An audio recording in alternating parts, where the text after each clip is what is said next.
My origin story. So I was born in Santa Clara, California, January 4th, 1998. And I was born to Jacqueline and John. My mom was 18 at the time and my dad was 22. And they both came from very different worlds, culturally, just literally, like physically. They grew up in two different countries. But the one thing that they had in common was they were so misguided. And so when I was born, these two kids, they were still children. They just, and I feel like I'm giving them excuses right now, and that's what I always do, but they literally didn't know what to do. They were working multiple jobs to make ends meet. My mom sadly had like a really bad addiction to crystal meth. And my dad, he was a chemist, among many other things. And so they were kind of like this Bonnie and Clyde duo, not really thinking about the consequences for me. And soon after they got pregnant with my little brother, I was not even one yet. And then something along the way happened.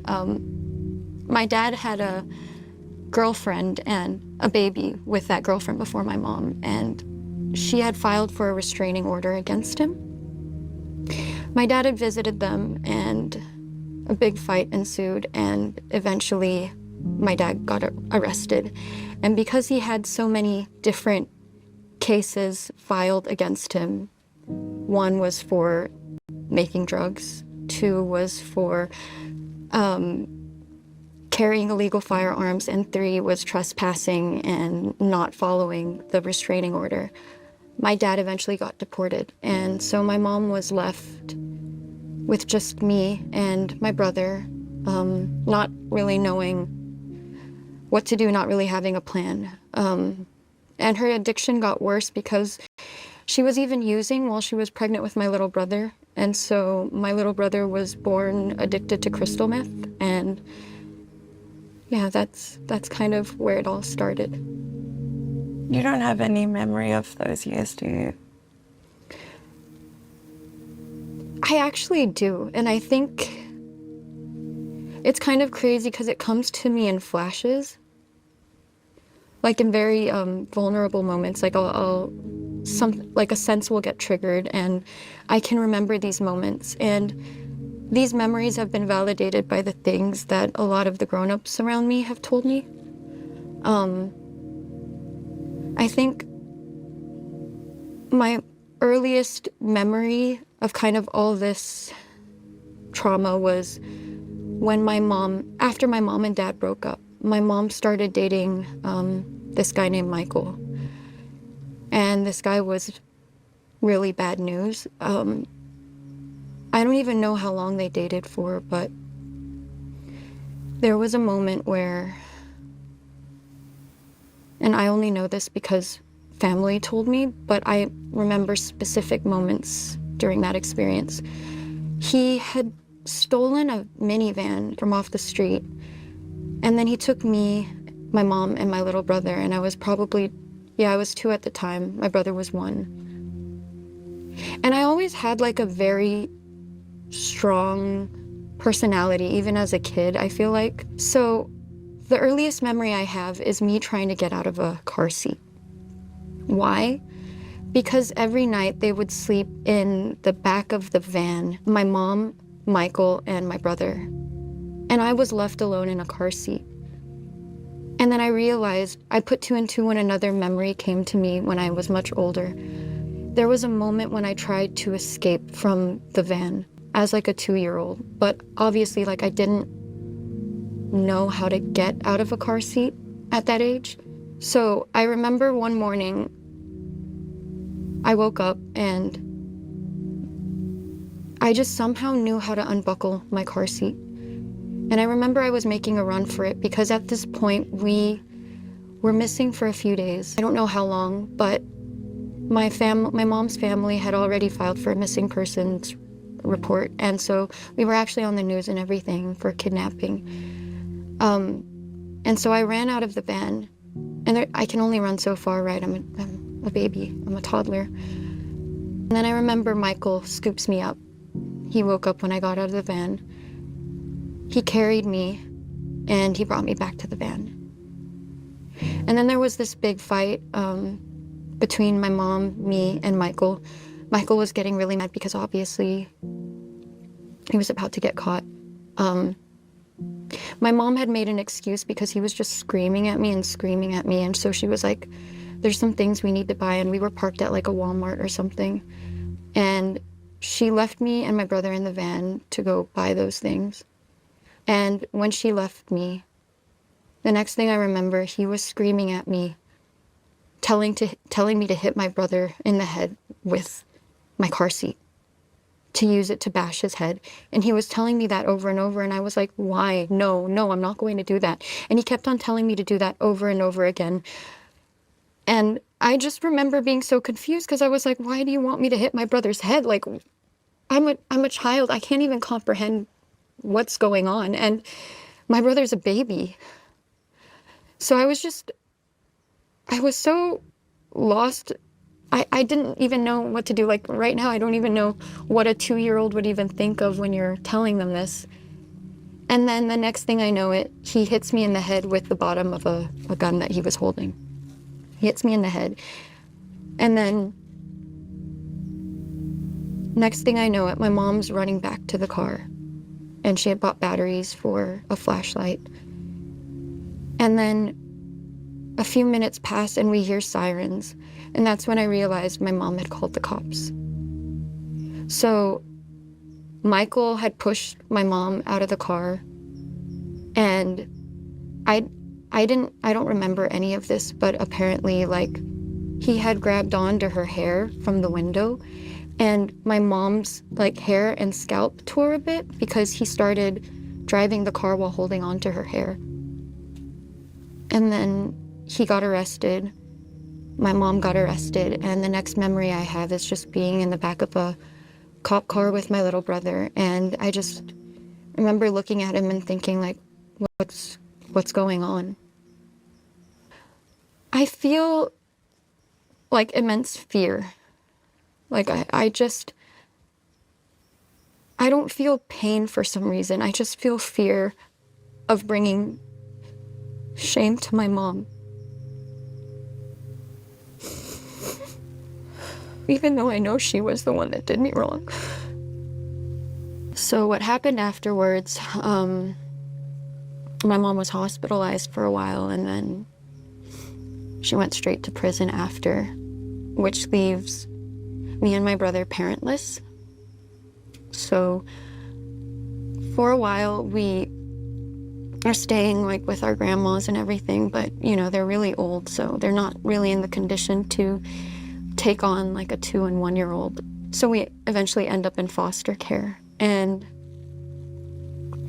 I don't remember, but apparently I went through a few homes before I landed in the one that I stayed the longest in.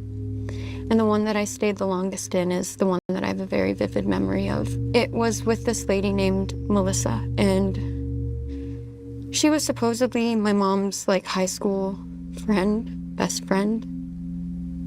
But like that was really far from the truth, apparently. So I ended up staying with her for like 8 months, and I remember in the beginning it was all right. I mean, I didn't feel super happy or excited about the situation, but it was okay. And then eventually she started treating me differently as like a few weeks went on. And it started with one of her son's birthday parties. She had 3 kids, so he was celebrating his birthday and he had classmates over, and I remember her telling me and my brother that we should stay in our room from like this time till this time. And so we were just in our rooms, and then out of nowhere, her other son calls us, not the one that's celebrating his birthday, and me and my brother head out, And once we head out, they all started throwing cupcakes at me and my brother. And then I don't know if I saw that as something bad when I was little. I think in my head, I thought it was like similar to a pajama party where we were like having fun, like a food fight. So I didn't really think of it as something that was mean.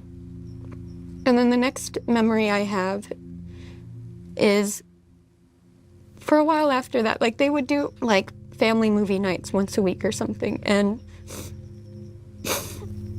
I was the only one that wasn't allowed to participate in family movie nights because I was the family dog. So they would literally call me the family dog, and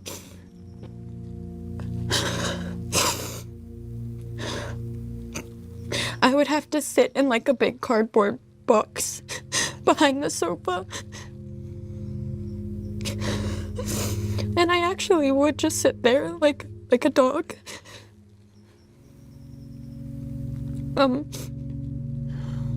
then after that, like, she started really abusing me, not just psychologically. The first instance was I was eating spaghetti at the table, and this is why I have a phobia of meatballs now. She forced me to eat a meatball, and I choked. She didn't do anything, she just watched me. And I think she did it on purpose to like make it look like it was an accident. But for some reason, her husband would always step in when it got really bad, but he wouldn't do anything when it wasn't that bad. So he had saved me from choking. And then the next instance was their actual family dog took a shit on the carpet. And she had called me to come clean it up. So I went over, and then I was about to go get like a brush or a toothbrush or something. And when I came back, she was like, "What are you doing?" And I was like, "I'm cleaning it, like you asked me to." Obviously, like in my little girl voice. And she was like, "No, I want you to use your tongue." And I thought she was kidding until she like grabbed the back of my head and forced me on the carpet. And then when you're in foster care, your social worker does regular checks on you. Like, I think it was at least once a month or something. And I noticed this pattern that, like, she would treat me really badly, but whenever it was about time that the social worker was going to come by, she would all of a sudden treat me really nicely, like extra nicely. Like, she would give me Twizzlers. And so I also grew up having like a weird kind of love for Twizzlers randomly. She would just tell me all the things that I wanted to hear. And so whenever the social worker came by and would ask me questions and everything, I'd lie and I'd say everything was fine, that I was happy, that Melissa was so good to me, that the kids were so good to me, that my conditions were fine. I would lie because I would actually believe that she loved me when she said she loved me, because when you're a kid, that's just what you do. You believe anything that an adult says because you think that they have their best interest for you. And then it got really bad because at one point she just stopped being like a human to me. So there was this one night that we were on our way to this fast food restaurant, and everyone was ordering food from like the drive-thru, and she didn't ask me what I wanted. And so I was like, "Can I please have chicken nuggets?" And she was like, "No, you can't eat." So I started crying in the car, but I would always like silently cry. Like I wouldn't try to make a scene because I was so scared of what would happen. And then when we got home, as we parked in the garage, everybody went inside. And then she stopped me at the door, the entrance to the house, and she was like, "You can't come in." And I was like, "Why not?" She was like, "You've been a bad girl, so you need to be punished." And so she asked me to sleep in the garage that night. And obviously I was like really scared. It was cold, it was dark, there was no bed. So I kept on banging on the garage door over and over, crying and screaming. And I was like, I'm sorry, please let me in. And then she opened the door and she told me that if I didn't shut up, that she would stuff Justin, my little brother, in the freezer. And so I stayed quiet and I slept there that night. And then after that was a series of her not feeding me and then feeding me. So she would not feed me for days and then all of a sudden feed me a lot of food. And it came to a point where she didn't feed me for like 3 days, I think. And the social worker made a surprise visit. And that was the first time that the social worker had seen the signs of abuse manifest on my body, because my stomach, I was so skinny, but my stomach was so big. It was bloated. And I had bruising. I had a scratch on my face. And yeah, that's when I stopped lying to protect her. After my whole foster care experience, my dad had gotten word about what happened, and he was still in prison here in America. He was in prison for 3 years before he got deported. And he had called my grandparents, his dad and his stepmom, and basically asking them to adopt me and my little brother. And then my grandparents were immediately like, yes, we want the Soberano babies. There was a bit of a a legal back and forth and everything. In the time being, we were staying with my great grandma on my mom's side.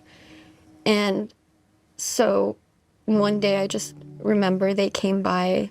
They did a few visits before completely taking us, which I really appreciated about them, because my grandparents knew that they knew from the get-go that my parents, weren't good for us, but they also knew that we needed to have them in our life. So they didn't want to rip us completely of having our real parents in our life. So they slowly transitioned us into moving in with them. And then when we did, we moved to Visalia, California, which is 3 hours south of the Bay Area. And it was really good. My grandparents took very good care of us. We were living actually a very lavish lifestyle. My grandparents had pretty good jobs. It was the first time that me and my brother were experiencing something like this. But even though that we were in better circumstances and everything, I was obsessed with my mom. My mom was my everything. And it's funny because I was very aware of everything that had happened, but I had never built up this hatred or resentment towards her. In fact, it was the opposite. I craved and longed to be with her. While we were living with my grandparents, my mom would visit, and eventually she started visiting with, it was every visit she would bring a new sibling to introduce me to. So yeah, that was kind of my childhood in America that I remember. It was a lot of going back and forth between homes, between cities. I lived in Visalia during the school year. During any type of vacation, my grandparents would allow my mom to borrow me and my brother. So there were times during summer break that we would live with my mom for 2 months at a time, and I was always very happy. Those were my happiest childhood memories because I got to spend them with my siblings. I think from a very early age, I really took on the responsibility the role of being the older sister, and I loved it so much. So yeah, I was always looking for opportunities to be with them, to spend time with them. I was such a sweet and affectionate child, I would say, always sending letters to my mom and everything. And during these times, my mom was actually doing well too, I believe, because I got to see her for myself, that she wasn't on drugs during those times. But who knows, I found out a lot of things later, but everything seemed fine. She eventually got married to my stepdad, and they had babies too. And so I thought all was well. But then eventually my grandpa, my Filipino grandpa, got really, really sick. He had type 2 diabetes and had a heart attack that eventually led to open heart surgery. And during these times, my grandparents faced like a very bad financial setback. We ended up having to move out of the house that we were living in. We moved into a new home. And my grandma had to quit her job because she had to take care of my grandpa. And because of that, they made the decision to send me and my brother to the Philippines to meet our dad for the first time. And I strongly opposed to this. I didn't like my dad at all. I didn't grow up with him. I knew of him. I would talk to him on the phone from time to time, but I couldn't never imagine myself going to the Philippines and living with him full time, but that's what needed to happen. And so at the age of 10, my brother and I migrated to the Philippines to live with our estranged father. It was so uncomfortable because he demanded so much from me as a daughter that I feel was like unmerited because he wasn't around. I remember the first meeting we had, it was at the airport in the Philippines. And, you know, I'm in culture shock. Like, it's my first time out of America, like flying ever. And I'm in the Philippines. And at the time, Manila wasn't what it is now. It was not as developed. And so a lot was going on, a lot of fear, a lot of uncertainty. And then out of nowhere, this guy comes up to me and kisses me on the cheek. And it's my father. And I pushed him off of me and I'm disgusted. And he was like, "Hi, Hopi," because my real name is Hope. And I'm like, "Who are you?" He's like, it's Daddy. And I was like, "John, nice to meet you." Because it's like he expected that we would act like we knew each other all this time when we've only had like conversations on the phone that would last like 3 minutes. So yeah, he didn't know how to take it step by step, and it just made me very uncomfortable.